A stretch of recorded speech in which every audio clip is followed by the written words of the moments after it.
I get so excited when I get questions here on my YouTube channel. So Courtney, this is for you. Love your channel, Jane. Could you please do a video on where young families are moving to in Greater Boston, $1 and $1.2 million? So we're going to do just that. So if you're thinking about living in the Boston suburbs and wondering what you can get if you're spending between $1 million and $1.2 million, then this video is for you. I'll be talking about different towns so we can compare things like yard size and house size.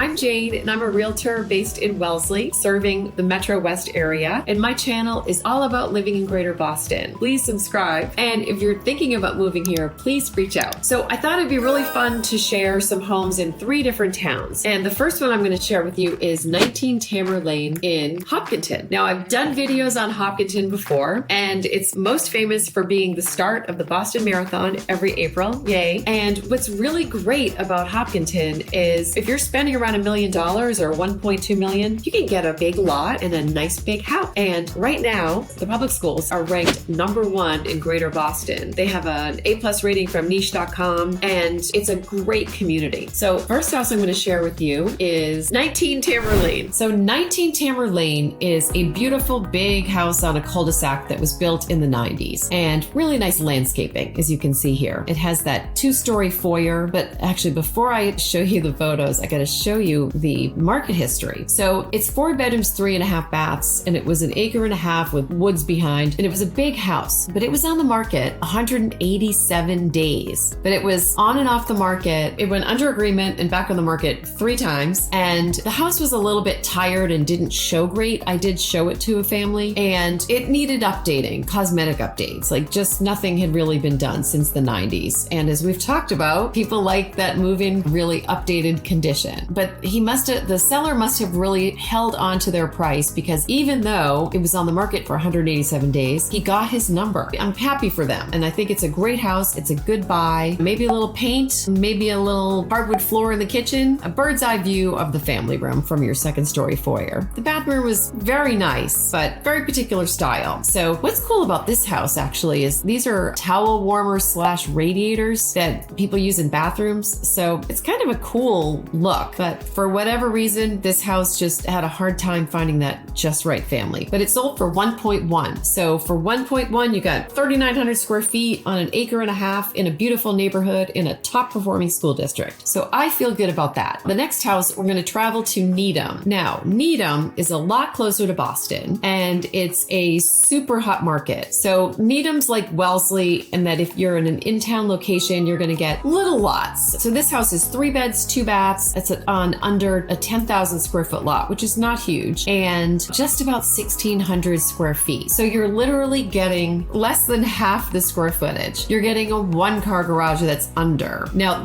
house is quite charming. It was built in the 30s. These pictures aren't going to do much for it as it's empty, but everything was light and bright and white, and move right in. This is a very cool thing we can do now. We can virtually stage. So this is the before, and this is great when a house is empty and buyers are trying to envision their furniture. Ta-da! There's a perfect little sitting area with the fireplace off to the side. So for the same price as Hopkinton, you can get 1,600 square feet in a great location, still kind of dated finishes. But so some people start in Needham and Wellesley, and then when they see what their dollar gets them, they're like, maybe we will drive a little further and go to Hopkinton. So this was Grosvenor, which is a cute little house. Now the next 2 houses I'm going to show you are definitely fixer-uppers, but I loved this house. I had buyers looking at it, and I really tried to get them to buy it. It was 1,900 square feet, 3 beds, 1.5 baths, and it was an in-town location. It also backed up to the train. So I had the buyers that looked at it rejected it for that reason, not because they didn't want to do some cosmetic updates. But this was on a pretty quiet street on Garden Lane, had a separate garage, it had a backyard, and it had so much character. So all this natural wood, which is typical of this era, is called gum wood. So it's so nice that it's pristine and unpainted. And I love the detail, kind of an arts and craftsy style on the banister. But you will see, there we go with our virtual staging again. And then you will see that the kitchen definitely was very nice, but not new. But I was fine with the kitchen. I think I recall it was more about paint and taking a wall down. And I just thought it had so much charm. And I might change the backsplash. It's been a while. Now there's also only one full bath. So when you get upstairs, I love the slant of the ceiling and the kind of those Victorian lines. So this was the only full bath. So this is pretty much an original bath with this style radiator on the wall and that tile. And it is a nice tiled tub, but we are not talking fancy here. So to compare it to Hopkinton, you've got about half the size. You've got a home with character versus a home that was built in the 90s. So these are the kind of conversations I have with buyers to show them what's available and what the possibilities are in our market, because we have some very old, elegant homes, and then we've got some brand new homes and everything in between. Two more to share with you. The next one is in Wellesley and was listed by my colleague at Douglas Elliman, and this was a true fixer-upper. So when I showed this property, I actually brought my husband, who's a general contractor, and I always say to my buyers, you don't have to hire him, he's got plenty of work, but if they had questions about how much it's going to cost to do a certain project, that he can at least give them a ballpark to give them some direction. And in this example, they wanted to take some walls down, so Dave was able to assess pretty quickly which wall would be easier to take down than another. My buyers ended up not making an offer. It was just too much work for them. It was just more than they were willing to take on. The Cottage Street is an in-town street that in an historic area, so that means you can't make changes to the exterior without talking to the Historic Association for the neighborhood. And this is some virtual staging again, because the house was empty. The owner, it was technically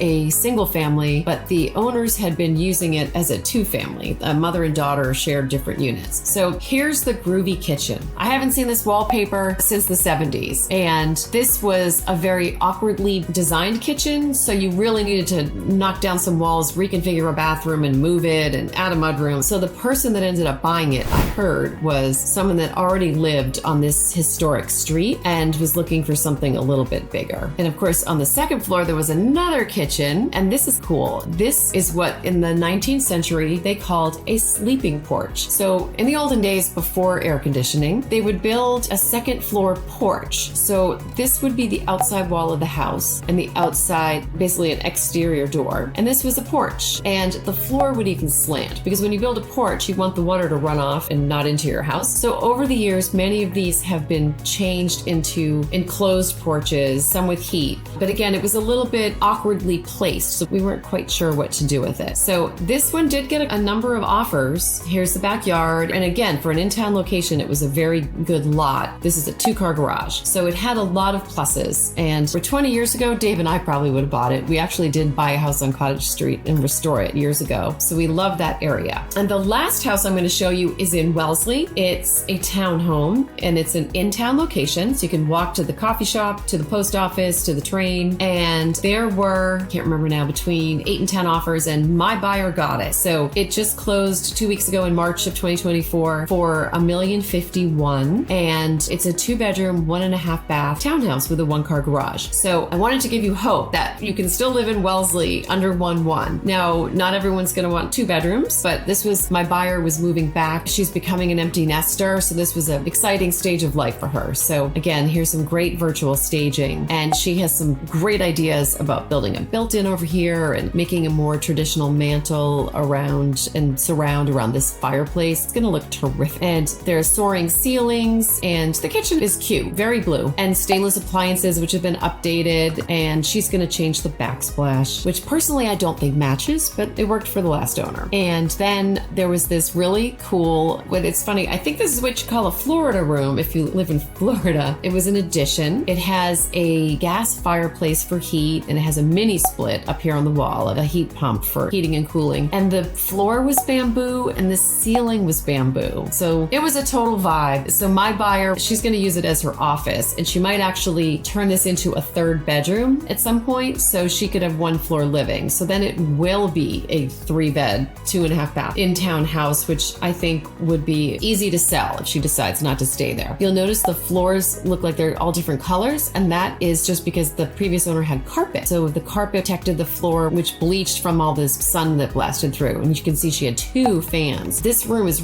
really light and bright, has the gas fireplace. So this house was just kind of cool.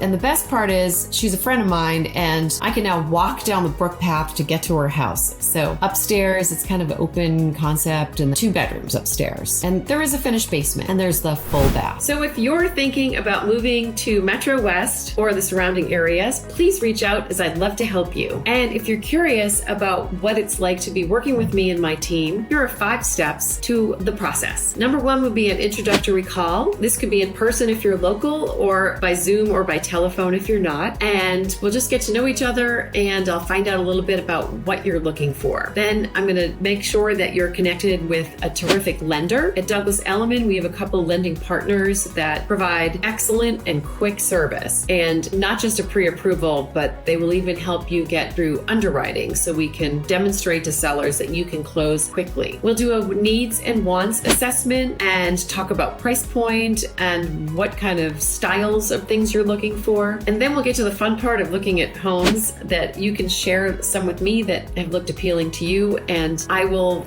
if I hear about things that are coming on the market, I will share them to make sure that you're getting in to see them as quickly as possible. And then we'll see homes and we'll make competitive offers. So there's a number of steps to how to make your offer stand out from the competition. And that is something I can definitely help you with. So if you have any questions or thoughts, please leave it in the comments below. And remember to subscribe, and I will see you in the next video. And if there's a price point or a neighborhood you're interested in having me highlight, just leave it in the comments below. And thanks always for watching.